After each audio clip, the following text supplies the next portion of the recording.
Jax's revenge domain. They handed me a termination notice on Friday afternoon while Austin Sterling got the keys to a company Silverado. Same hour, same building. I had 18 years with Sterling Automotive. He had 18 days. My name is Frank Walsh. I'm straight 47 years old, and until 3:30 last Friday, I was senior production engineer at Sterling Automotive Systems here in Detroit. I say was because everything changed when I watched them celebrate that kid's promotion in the parking lot while security waited to escort me out. The conference room smelled like burnt coffee and corporate lies. 23 of us sitting there, all over 40, all being restructured out of jobs we'd held for decades. Brad Sterling stood at the head of the table in his $4,000 suit, talking about operational efficiency and competitive positioning like he was reading from a business school textbook. "Frank, you've been a valuable contributor to our team," he said, sliding the manila envelope across the mahogany table. "But Sterling is pivoting toward a more agile organizational structure. Agile, that's corporate speak for we found people half your age who'll work for half your salary." I opened the envelope. Termination letter, final paycheck, severance $500 for $18. "I appreciate your understanding," Brad continued. "We're confident this transition will position Sterling for sustained growth in the evolving automotive landscape." I nodded, stood up, walked toward the door. Behind me, I could hear him already moving to the next victim. "Oh, and Frank," Brad called out, "security will assist with your transition. Standard procedure." Standard procedure, like I was some kind of security risk after 18 years of perfect attendance and zero disciplinary actions. In the hallway, I passed the break room where they'd set up a welcome celebration. Balloons, sheet cake, coffee and actual mugs instead of those styrofoam cups we'd been using since the last budget cut. All for Austin Sterling, Brad's 25-year-old nephew with the MBA from Michigan State and ideas about synergistic optimization. The kid was standing there in his pressed khakis and company polo, shaking hands with department heads, taking selfies next to a banner that read "Welcome to the Sterling team." He'd been here 18 days as a management trainee, and they were treating him like the second coming of Henry Ford. Security guard Williams walked me to my cubicle. Nice guy, former Navy. We'd talked cars and military stories during his rounds. "Sorry about this, Frank," he said quietly. "Orders from upstairs. I know Williams." "Just doing your job." I cleaned out my desk methodically, photos of my son Ethan from his high school baseball games. Technical manuals I'd collected over the years. A coffee mug Sarah had given me before the divorce, world's okayest engineer. The little desktop torque wrench I used as a paperweight, calibrated to exactly 15 foot-pounds. I adjusted the setting to maximum pressure. Old habit from my Marine days. When stress builds up, you check your equipment. Walking to the parking lot, I passed the employee bulletin board. Posted right next to the safety reminders and union meeting notices was Austin Sterling's bio sheet. Bachelor's degree in business administration. Internships at 2 different consulting firms. No actual manufacturing experience, no time on a production floor, no grease under his fingernails. But he had the right DNA. I sat in my F-150 for maybe 10 minutes, engine off, watching through the lobby windows as they took group photos with the Golden Boy. The calibration display on my torque wrench flashed red warnings, but I kept clicking the adjustment dial. Click, click, click. My phone buzzed, text from Ethan. "Dad, heard about the layoffs on the news. You okay? Smart kid. 16 years old, junior at Birmingham High, star player on the baseball team, honor roll student. Planning to study engineering at Michigan, just like his old man did 25 years ago. Before I spent 12 years in the Marines. Before I married Sarah. Before the divorce. Before Sterling Automotive became my whole life." I texted back, "Fine, home soon." But I wasn't fine. The severance wouldn't last 2 months. Unemployment benefits would cover maybe 60% of my basic expenses. I had Ethan's college fund to think about. $18,000 saved so far, nowhere near enough for in-state tuition at a decent school. Sarah and I split custody 50-50 after the divorce 4 years ago, but she made it clear that Ethan's future was on me. Fair enough. I was the engineer. I was supposed to be the practical one. I drove home to my apartment in Southfield, 1 bedroom, clean, organized according to military specifications. Everything in its place. The workshop I'd set up in the garage was my real home, though. Workbenches lined with precision tools. Measurement devices. Diagnostic equipment. computer workstation with CAD software I'd bought myself because Sterling systems were 10 years behind industry standard. This was where I developed the thing that would change everything, though I didn't know it yet. That night, I sat in the garage recalibrating every piece of equipment I owned: torque wrenches, micrometers, digital calipers. When your world gets knocked off center, you restore what you can control. I'd been working on a production optimization algorithm since 2019.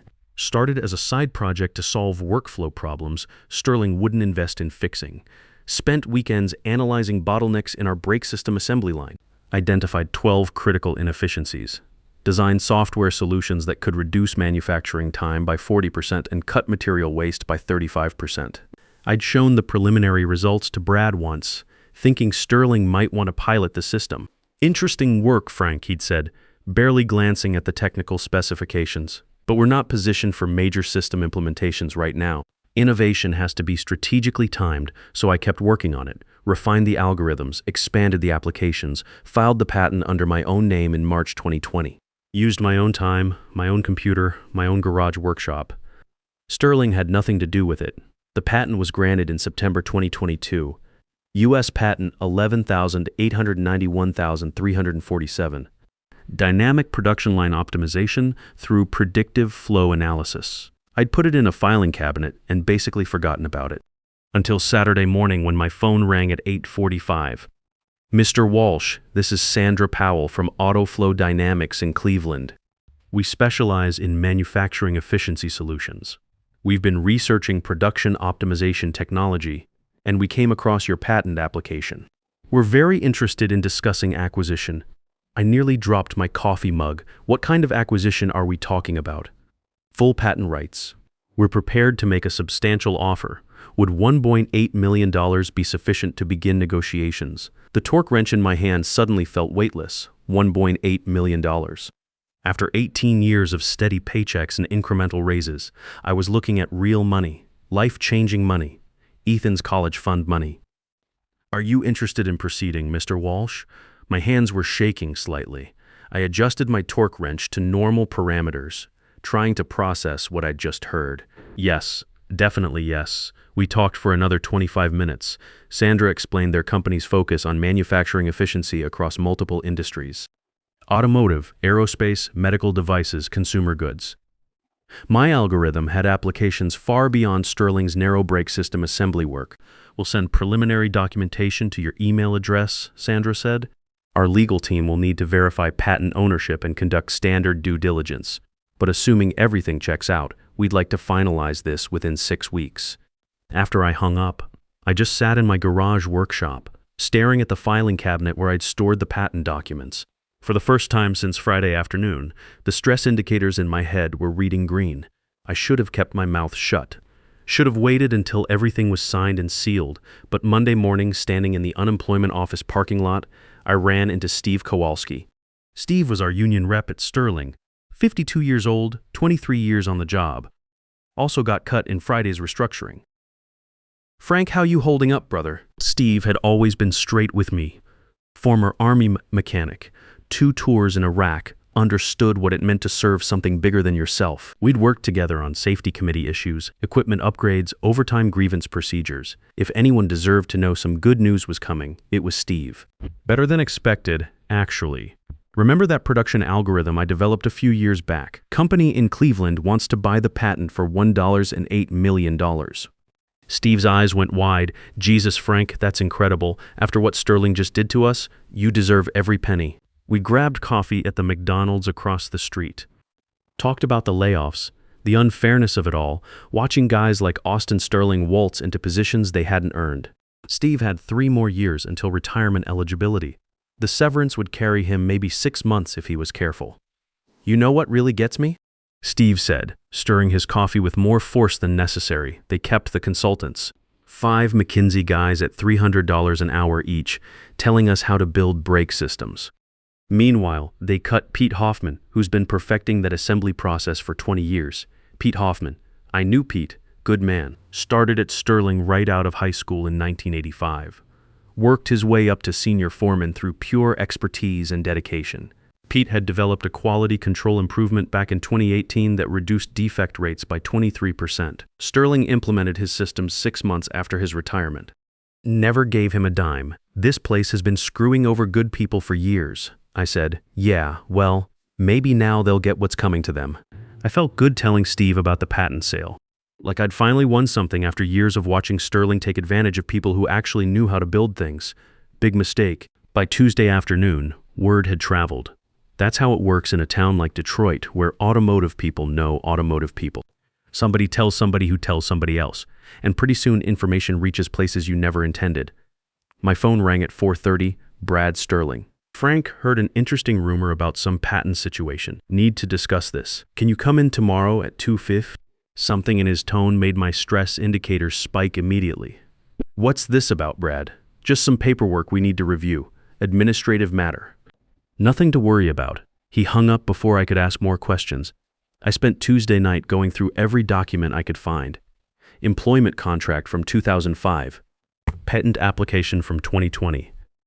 Patent approval from 2022. Autoflow correspondence. Everything looked clean. The algorithm was developed on my own time, using my own resources in my own garage. Sterling had nothing to do with it. Wednesday at 1:55, I walked into Sterling's main office building for the first time since Friday's layoff. The receptionist barely looked up from her computer. Williams, the security guard, nodded sympathetically, but didn't say anything. The hallways felt different now that I wasn't supposed to be there. Brad's conference room was on the 3rd floor, with windows overlooking the main production floor where I'd spent the better part of 2 decades. I could see the brake system assembly line running at about 70% efficiency. Same problems I'd identified years ago still slowing things down. Brad was there with James Crawford, Sterling's corporate lawyer. Crawford was maybe 54, expensive suit, gold watch, and the kind of confident smile that comes from winning fights against people who can't afford to fight back. Frank, appreciate you coming in, Brad said. Have a seat. Crawford slid a thick folder across the polished conference table. We've been reviewing your employment contract, specifically the intellectual property provisions on page 12, section 4. My stomach dropped about 3 floors. Any invention, improvement, or discovery made by an employee during their tenure becomes the exclusive property of Sterling Automotive Systems if it relates directly or indirectly to the company's business interests, regardless of when, where, or how it was developed. The conference room felt like it was losing oxygen. I could hear the production line humming through the windows, machinery I'd helped optimize over the years, processes I'd improved through careful analysis and gradual refinement. I developed that algorithm on my own time, I said. My own workshop, my own computer equipment. The clause doesn't specify location or resources, Mr. Walsh, Crawford replied smoothly. It specifies timing and relevance. You were employed here when you developed it. Production optimization relates directly to our core business interests. Therefore, the patent belongs to Sterling. Brad leaned forward, trying to look reasonable. Frank, we're not trying to be difficult here. We value what you've contributed over the years. We're prepared to offer you a finder's fee for bringing this opportunity to our attention. How does 15% sound? 15% of my own invention. Of 8 months of weekend work analyzing problems Sterling wouldn't invest in solving. You just laid me off with a $500 check. That was a business decision based on operational requirements, Brad said. This is separate. We're actually being quite generous. 15% of $1.8 million is $270,000. That's a substantial severance enhancement. Crawford opened another folder. If you proceed with the Autoflow sale without Sterling's authorization, we'll file for immediate injunctive relief and pursue damages for breach of contract and theft of proprietary information. Federal court litigation could take 3 years and cost several $100,000 in legal fees. I looked at both of them. Brad Sterling, whose grandfather had built this company with handshake deals and mutual respect, who'd inherited a business built by people like my father's generation. People who understood that loyalty should flow both directions. James Crawford, who'd probably never set foot on a factory floor, never worked a double shift, never missed his kid's baseball game because a production deadline couldn't wait. These were the people who'd just stolen my future. I need to think about this, I said. Of course, Brad replied. Take your time, but don't take too long. Autoflow probably has other options. I walked out of that conference room knowing I needed help. Real help. The kind that comes from people who understand how these fights actually work. That night, I called my brother Sean, detective with Detroit PD for 16 years. Former Marine, like me, Sean understood systems, procedures, and how powerful people try to intimidate regular people into giving up. "Frank, you need a specialist," Sean said after I'd explained the whole situation. "Someone who handles veteran employment rights and corporate fraud." "I know a lawyer, Carol Martinez, former Navy JAG. She helped my buddy Rodriguez when Chrysler tried to screw him over his pension. Carol's office was in downtown Detroit, converted brownstone building near the federal courthouse. She was maybe 45 sharp eyes, no-nonsense handshake. Military bearing that you recognize immediately when you've served yourself.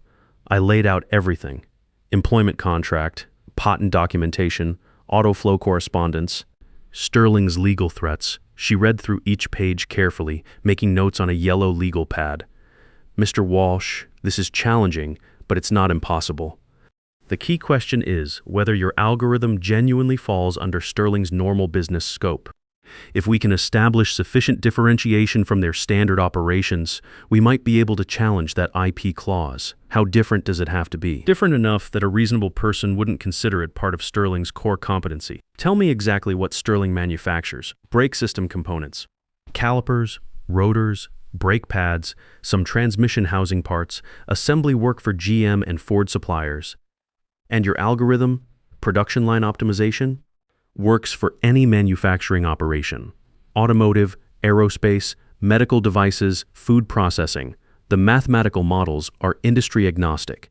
Carol nodded, scribbling more notes that could work in our favor. "But here's what concerns me. Fighting this in federal court could take 3 years and cost $200,000 in legal fees. There's no guarantee we'd win." My hopes started deflating like a punctured tire. However, she continued, "Before we decide on litigation strategy, I need to ask something. In your 18 years at Sterling, did you ever witness questionable business practices? Anything suggesting a pattern of employee exploitation or intellectual property theft?" I thought about Pete Hoffman and his quality control system. Linda Torres, who'd identified a safety issue that could have saved Sterling millions in liability costs, only to have her report buried and her pushed into early retirement. Gary Foster, the safety inspector who documented multiple OSHA violations, transferred to night shift until he quit in frustration. "Yeah," I said. "Several cases." Carol's pen stopped moving. "Would these people be willing to talk to me?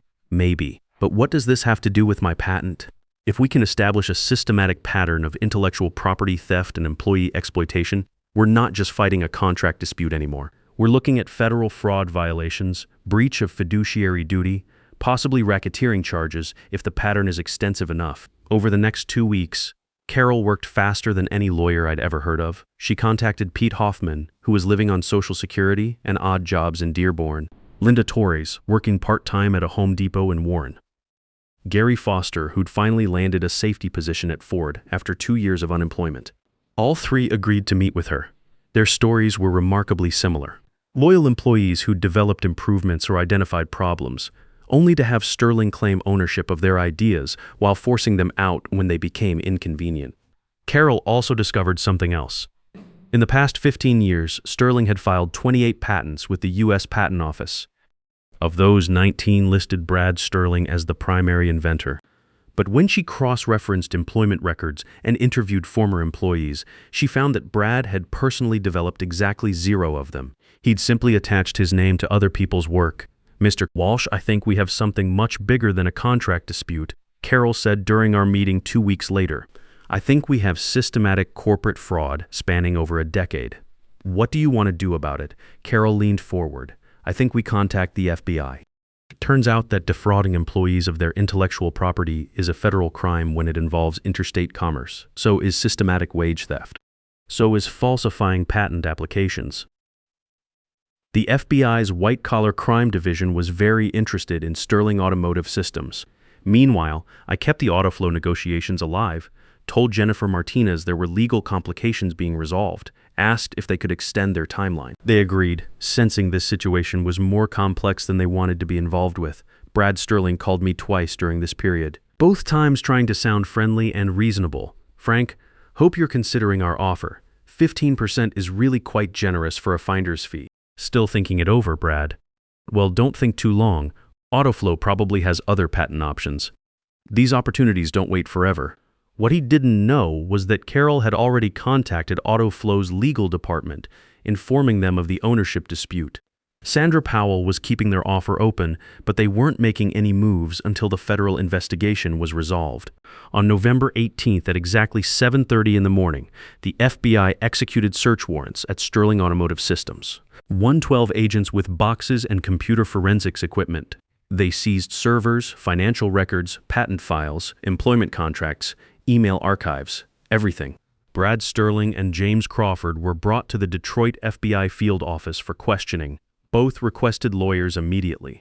The story hit the Detroit Free Press that afternoon, local automotive supplier under federal investigation for fraud. By evening, it was on the local TV news. By the next morning, it had reached the automotive trade publications. My phone rang at 6:45 the next morning. Brad Sterling, and he wasn't trying to sound friendly anymore. Frank, what the hell did you do? I talked to a lawyer, Brad.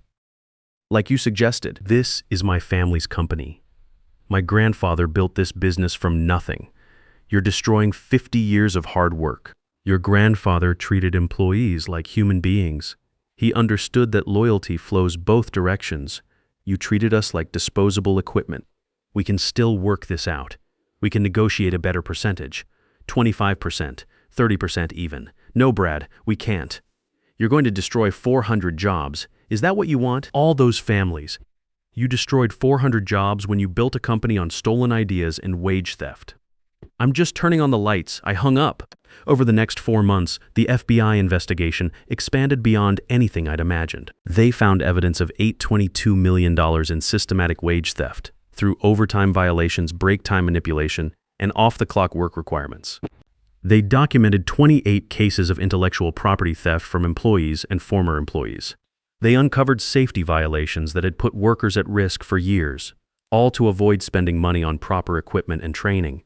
Most damning of all, they found email evidence that Brad Sterling and James Crawford had systematically planned the intellectual property theft, discussing which employees to target and how to structure legal language to maximize their ability to claim ownership of worker innovations.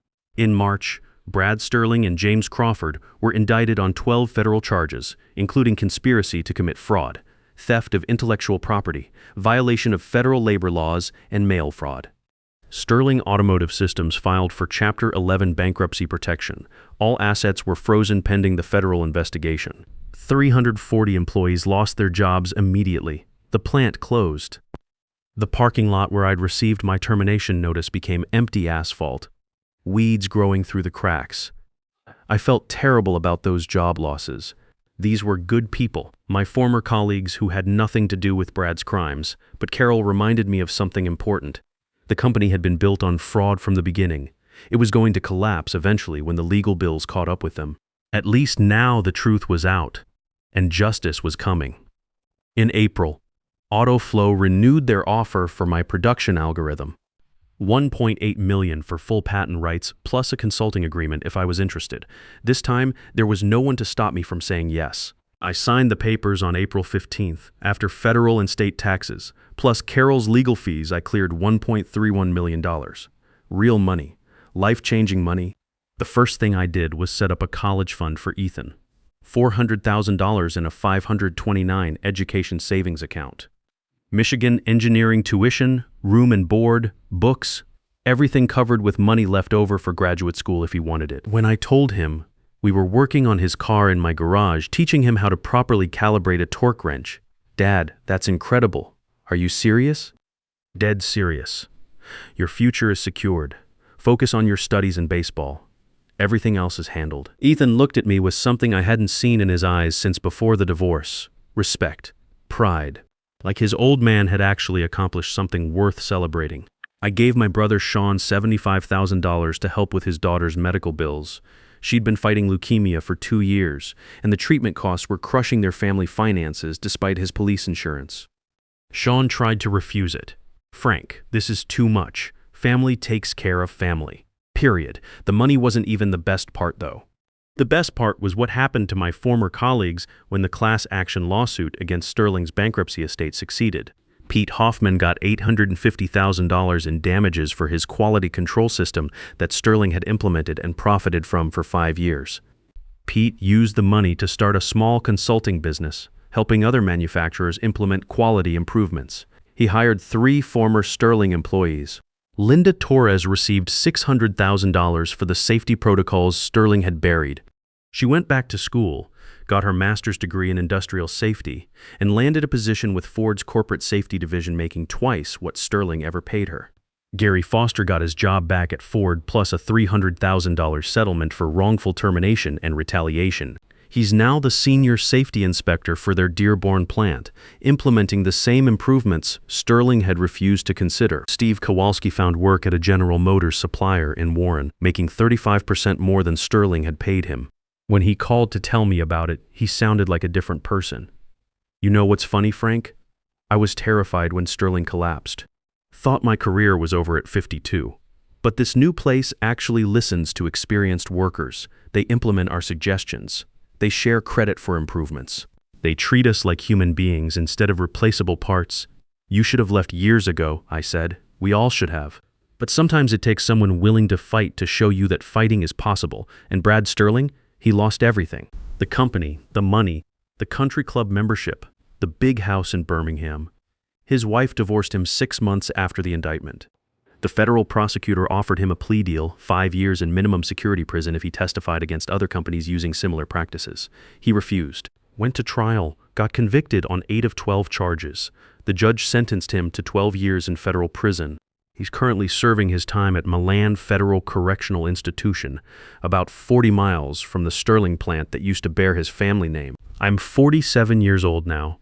I live in the same apartment in Southfield, but I bought the unit next door and converted it into a proper workshop. Ethan comes over every weekend, and we work on projects together. Real engineering projects, not just homework help. Teaching him about precision, measurement, quality control. Skills that matter. Last month, I started a consulting business, Walsh Production Solutions, helping small manufacturers optimize their workflows using the same algorithms Sterling tried to steal. Autoflow hired me as their lead consultant for automotive applications. I'm making more money in 6 months than Sterling paid me in 2 years. But more than that, I'm working with companies that value innovation, share credit, and treat their employees like partners instead of problems to be solved. I think about those 18 years at Sterling sometimes, all the loyalty I gave to people who saw me as disposable, all the overtime hours, missed family events, weekend emergencies that were never really emergencies, all the times I stayed quiet when I should have spoken up. Carol Martinez told me something during our first meeting that I'll never forget. Frank, there's a difference between loyalty and servitude. Loyalty is mutual. Servitude is exploitation disguised as virtue. She was right. I'd spent 18 years serving people who never intended to serve me back. The missed calls from Brad Sterling started in May and continued through the summer. 47 calls in total before I finally blocked his number. He left voicemails begging me to visit him in prison, to testify as a character witness, to help him appeal his conviction. Said 18 years of working together had to count for something. I deleted every message without listening to the end, because here's what I learned from my time in the Marines and my years on the production floor. Sometimes the greatest act of loyalty is refusing to enable people who've proven they don't deserve it. Sometimes protection isn't about building walls around yourself. It's about making sure the people who come after you don't get hurt the same way. Sometimes, after 18 years of being undervalued and overlooked, the most satisfying thing isn't revenge. It's justice, and the most important thing isn't getting even. It's making sure the system that allowed the abuse gets exposed and changed. If you're reading this and you've got 15 or 20 years invested in a company that treats you like Sterling treated me, I want you to understand something. Your loyalty isn't being rewarded, it's being exploited. Your experience isn't valued, it's seen as expensive overhead. Your innovations aren't appreciated, they're opportunities for someone else to take credit and profit. You think you can't afford to fight back, but the truth is you can't afford not to. Document everything. Keep records. Know your rights. Find allies who understand that your knowledge and dedication have value beyond what shows up on a quarterly earnings report. And remember, there's a difference between building something and taking credit for what others built, between earning respect and demanding it, between loyalty and servitude. The people worth working for understand the difference. The ones who don't, they're not worth your best years.